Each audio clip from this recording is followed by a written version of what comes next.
2 weeks ago, Japan became the first country in the world to approve a new type of self-amplifying mRNA vaccine, otherwise known as an sa-mRNA vaccine.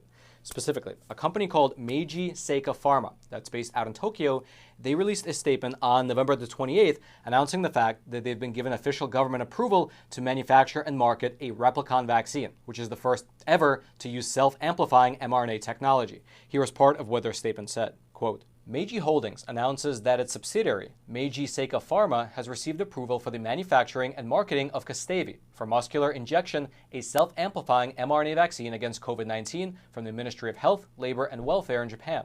Kostaive is indicated for prevention of COVID-19 by primary immunization, 2 doses, and booster immunization in adults. This is the world's first approved replicon vaccine applying self-amplifying mRNA technology.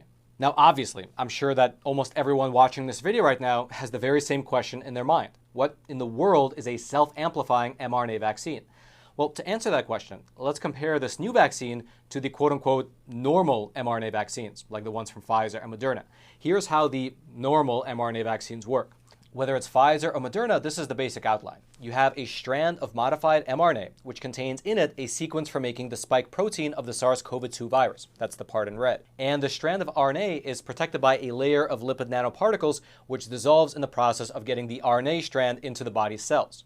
Then, once the RNA strand is delivered into the human cell, the cell's machinery takes it, it manufactures the spike protein that's encoded in the RNA, and that spike protein then leads ultimately to the immune response. Now, of course, that's an extremely simplified version of how that process works, but that is generally how it works. That is how the typical mRNA vaccines that have been on the market for the past 3 years now, that's how they operate. However, these new self-amplifying mRNA vaccines, they take this process to another level by integrating the genes that are needed to replicate the RNA. Here's how that looks. The self-amplifying RNA vaccine contains 2 separate genes. First, there's the gene for the spike protein, that's the part in red, but then also, secondly, it contains the gene for a protein called replicase, which is what allows the RNA to self-replicate. That's the part in yellow. And so the way it works is that once this vaccine enters the human cell, the gene that's marked in yellow gets encoded by the body cell into the protein called replicase. And that protein then allows for the vaccine's RNA to be copied over and over and over again. And as you can see, using this self-amplifying method, the end effect is that the cell now has significantly more of this RNA inside of it.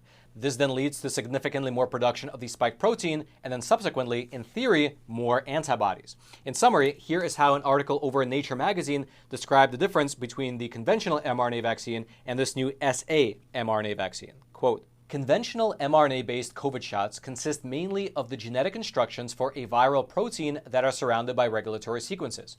A cell's machinery produces the protein for as long as these instructions persist, and that protein, known as an antigen, stimulates an immune response.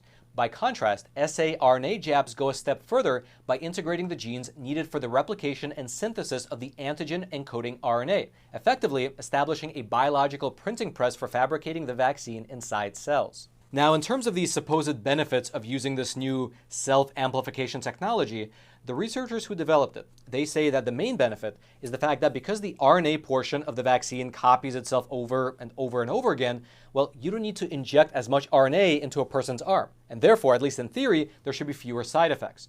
And indeed, the amount of substance injected into a person's arm is significantly less with this new method. For instance, in a recent study of the sa-mRNA vaccine, each trial participant was given 2 doses, and each dose contained only 5 micrograms of RNA. You compare that to the Pfizer shot, which contains 30 micrograms per shot, and the Moderna shot, which contains 100 micrograms per shot. And so it's true. In terms of raw payload, the sa-mRNA vaccine delivers significantly less RNA. In fact, here's how the rationale of the researchers behind this new vaccine was laid out in the pages of a Nature magazine article. Quote, people often think that the sa-RNA vaccine platform is simply a variation on conventional mRNA shots, but in practice, it's really not. sa-RNA is a totally different beast. Because of its virus-like nature, sa-RNA interacts with the immune system in distinctive ways that could prove beneficial across a range of disease scenarios.